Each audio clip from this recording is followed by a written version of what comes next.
ఇక ఏపీ రాజకీయాలు రంజుగా మారాయి. మాజీ మంత్రి రామకృష్ణ జనసేనలోకి చేరికతో అక్కడ ప్రభావం ఎలా ఉండబోతుంది?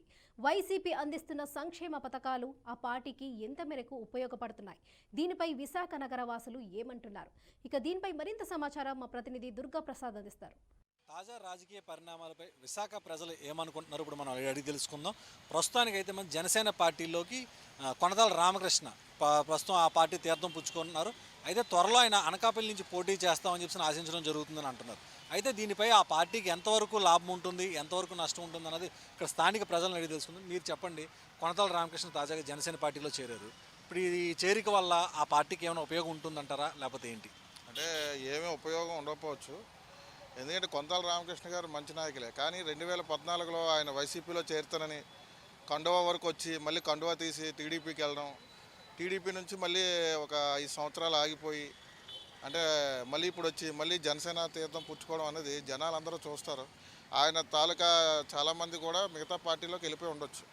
ఆయన వాళ్ళ ప్రభావం అయితే ఏమి ఉండకపోవచ్చు అని నేను అనుకుంటున్నాను. అనకాపల్లిలో ముఖ్యంగా అక్కడ వర్గపోరులు అన్నీ కొన్ని ఉన్నాయండి. ఇప్పుడు ఆ వర్గపోరుల మధ్య ఇప్పుడు తాజా పరిణామాలు చూస్తే అక్కడ ప్రజలు నిజంగా దీన్ని యాక్సెప్ట్ చేస్తారా? అనకాపల్లి పార్లమెంట్ సభ్యులు అయితే మాత్రం కొనతాల రామకృష్ణ గారు కాంగ్రెస్ ప్రభుత్వంలో మాత్రం మంచి లీడరు. కానీ ఈ పున్న పరిణామాల్లో జనసేనకి వెళ్ళడం వల్ల ఆ కాన్సెన్స్ మొత్తం ఆయన వల్ల చాలా ఆయనైతే విజయం సందడు. అదే వైసీపీలో ఉంటే మాత్రం ఆయన బలోపేతం అవడానికి కూడా చాలా అన్ని విధాలు కూడా బాగుంది. కాకపోతే ఆయన మంచి లీడరు, కానీ ఈ టైంలో ఇటువంటి నిర్ణయం తీసుకోవడం చాలా తప్పు.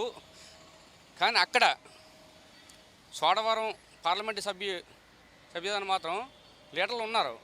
ధర్మశ్రీ గారు మంచి లీడరు, కానీ అక్కడ స్థానికంగా కూడా చాలామంది లీడర్లు ధర్మశ్రీ గారు కానీ ఇంకా అంతకంటే లీడర్లు కూడా ధర్మశ్రీ కంటే కూడా దొండ రాంబాబు గారు కూడా చాలా ఉన్నత ఉండే వ్యక్తి. కార్యకర్తకి ఏమన్నా కానీ క్షణాల్లో కూడా ఏకవోగలతో ఆయన మీద దుడ్డేటువంటి వ్యక్తిని కాంగ్రెస్ ప్రభుత్వం కూడా గుర్తించలేదు.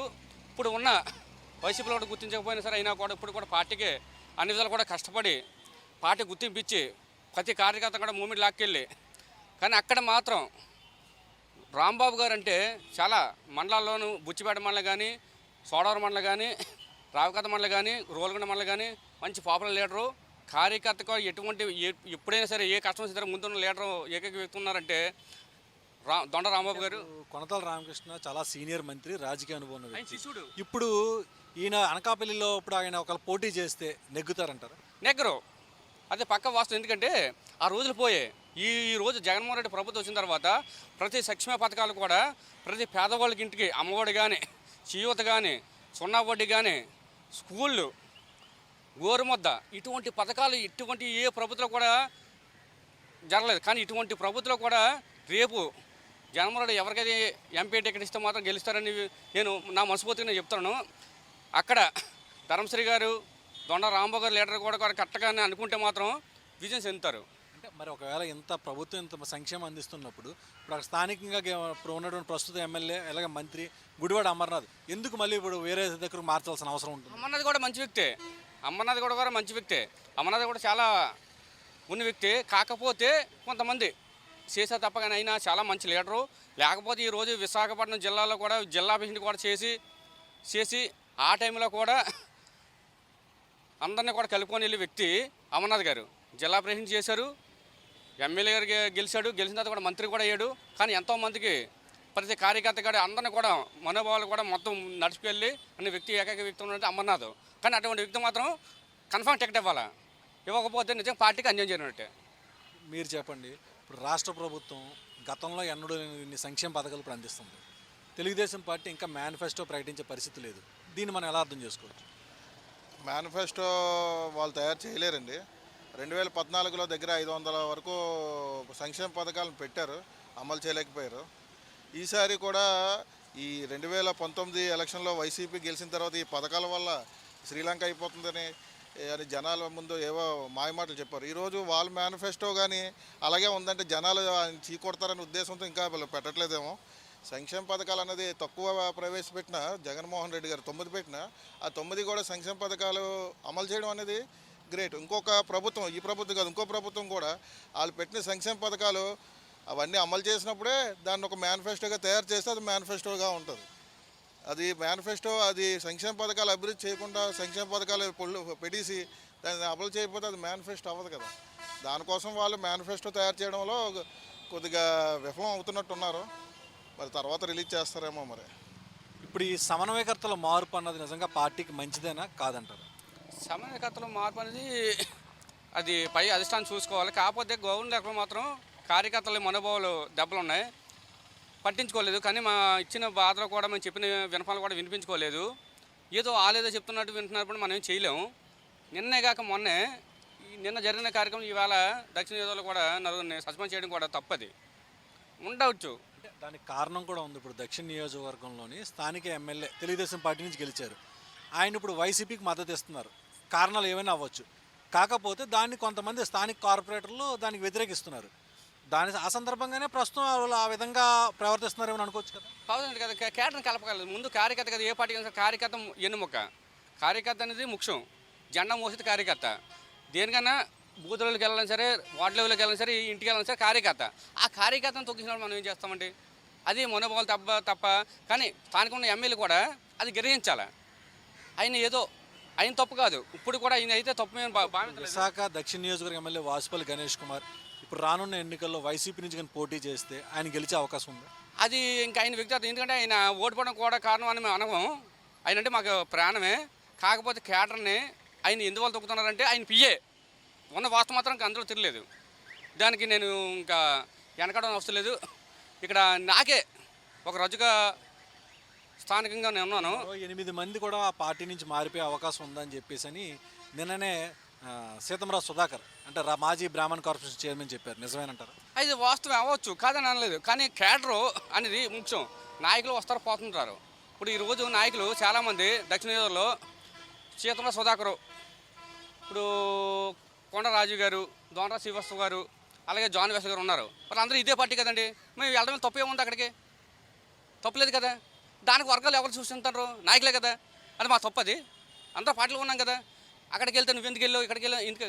మేము ఒక పార్టీలో ఉన్నప్పుడు వర్గపోరు అన్నది కరెక్ట్ కాదని చెప్పి మీరు అంటారు. అది కదండి. ఇప్పుడు టీడీపీకో జనసేనకి వెళ్ళాం అనుకో, అది మా బాధ. కానీ మేము జనసేనలో కాదు సారీ, ఇప్పుడు మేము పార్టీలో ఉండి అందరూ నాయకులే కదా. మరి ఆధార్కి వెళ్ళి మా తప్పు ఏముంది సార్? దాన్ని వర్గపోరు మీరు అక్కడికి వెళ్తుంటారు కదా, తప్పు కదండి. ఇప్పుడు చెప్పండి, ఇప్పుడు తాజాగా తెలుగుదేశం పార్టీలోని గురించి ఒక చర్చ నడుస్తుంది. లోకేష్ని పైకి లేపడం కోసమే జూనియర్ ఎన్టీఆర్ని అనగదొక్కుతున్నారని చెప్పి అంటారు. దాన్ని ఎంతవరకు నిజం అంటారు? జూనియర్ ఎన్టీ రామారావు అనే వ్యక్తి ఒక ఆకాశం లాంటివాడు.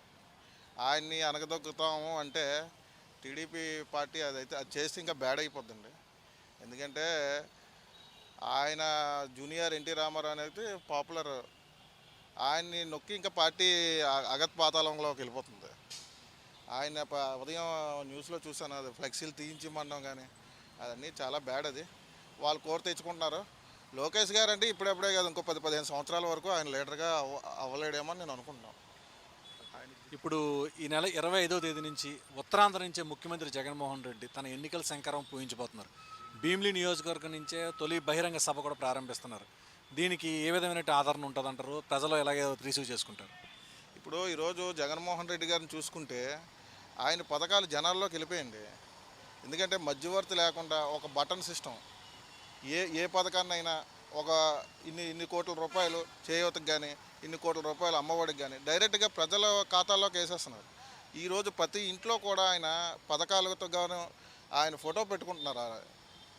ఆ జనాల్లోకి వెళ్ళిపోవడం వల్ల జగన్మోహన్ రెడ్డి గారికి కార్యకర్త వెళ్ళాలి, నాయకులు వెళ్ళాలని కాదు, మనం వెళ్ళాలనే భావన ఈ ఆంధ్రప్రదేశ్లో ఏర్పడిపోయింది.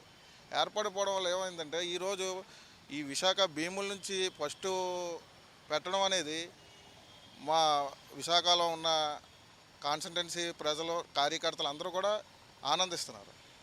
ఎందుకంటే జగన్మోహన్ రెడ్డి గారు ఫస్ట్ ఇక్కడే పెట్టడం, ఇది ఒక రాజధానిగా ఆయన చేయించడం, ఈ రాజధానిలో మొత్తం ఫస్ట్ మీటింగ్ భీముల్లో పెట్టడం అనేది మేమైతే చాలా ఆనందిస్తున్నాం. ఇప్పుడు ఈ తెలుగుదేశం పార్టీ జనసేన అలయన్స్ వైసీపీకి నిజంగా పోటీ ఇస్తుందంటారా? ఏంటి ఈరోజు పోటీ ఇస్తుందా అంటే, ఈరోజు జగన్మోహన్ రెడ్డి గారు సీట్లు ప్రకటిస్తున్నారు కాబట్టి పార్టీలో కొద్దిగా అవకతవకలు ఉంటుంది. రేపు ఉదయం జనసేన టీడీపీ సీట్లు ప్రకటించినప్పుడు కానీ చాలా ఇబ్బందులు వాళ్ళు అలా అయితే ఫేస్ చేస్తారు. అయితే దానివల్ల అయితే ఏ ప్రభావం ఉండదు. పార్టీకి అయితే వైసీపీ పార్టీకి అయితే, ఎందుకంటే జగన్మోహన్ రెడ్డి గారు అన్న వ్యక్తి జనాల్లోకి వెళ్ళిపోయాడు. ఆయన ఇలా ఎటువంటి ప్రభావం అయితే వాళ్ళ వల్ల ఆ రెండు పార్టీల వల్ల గతసారి ఆ రెండో పోటీ చేసే వీళ్ళకి డిపాజిట్లు లేవు. ఈ 23 సీట్లు కనీసం ఆఫ్ అండ్ ఆఫ్ వచ్చింది. ఇప్పుడు మీకు టఫ్ ఇస్తుంది అనడానికి అసలు 151 సీట్లు ఎక్కడ, ఒకవేళ పోయినా 10-20 పోయినా పార్టీ అధికారంలోకి అయితే వైసీపీ వస్తుంది. గత ఎన్నికల్లో రాష్ట్ర వ్యాప్తంగా కూడా వైసీపీ ప్రభావం విపరీతంగా ఉంది. కానీ విశాఖలో మాత్రం ఉన్న 4 సీట్లు కూడా తెలుగుదేశం పార్టీ గెలుచుకుంది. ఈసారి కూడా అదే పరిస్థితి ఉంటుందని చెప్పి అందరూ అంటారు. ఏమంటారు? పరిస్థితికి అయితే మాత్రం రేపు 25వ తారీఖున జగన్మోహన్ రెడ్డి ఏదైతే అనుకుంటున్నారో అది కానీ ఆయన వచ్చి కార్యకర్తల మనోభావాలు కానీ వరుస కానీ ఇస్తే మాత్రం పక్కాగా 4 సీట్లు కూడా గెలుచుకున్న పక్కాగా ఉంది. కాకపోతే ఆయన మీద బేసిక్ ఇక్కడ ఆయన కానీ కరెక్ట్గా కార్యకర్తల మనోభావాలు కానీ గుర్తించి నేను ఉన్నానని వరుస కానీ ఇస్తే మాత్రం పక్కాగా 4 సీట్లు గెలుస్తాం. ఆయన కానీ విశ్రమిస్తే మనం ఏం చేయలేం. ఇది మాత్రం మా అయితే తాజా రాజకీయాల పరిస్థితి చూస్తుంటే ప్రజలకు కూడా ఒక అవగాహన వచ్చిందని మనకు అర్థమవుతుంది. అయితే ప్రభుత్వ సంక్షేమ పథకాలే ప్రస్తుతం ఆ పార్టీకి శ్రీరామ రక్ష అని చెప్పి కొంతమంది చెప్తున్నారు. మరికొంతమంది అయితే తెలుగుదేశం పార్టీ జనసేన అలయన్స్ ప్రభావం కూడా ఉండొచ్చు అని చెప్పేసి అని స్పష్టం చేయడం జరుగుతుంది. అలాగే కొనతాల రామకృష్ణ జనసేన పార్టీలోకి వెళ్ళడం, ఆయన వ్యక్తిగతంగా ఆయనకు ఉన్నటువంటి పరువు ప్రతిష్టలు అలాగే ఆయన అనుభవాలు బట్టి కూడా ఆ పార్టీకి కొంత లాభం ఉంటుందని చెప్పేసి అభిప్రాయం వ్యక్తం చేయడం జరుగుతుంది. ఇవి ఇప్పటివరకున్న మార్నింగ్ వాక్ అప్డేట్స్.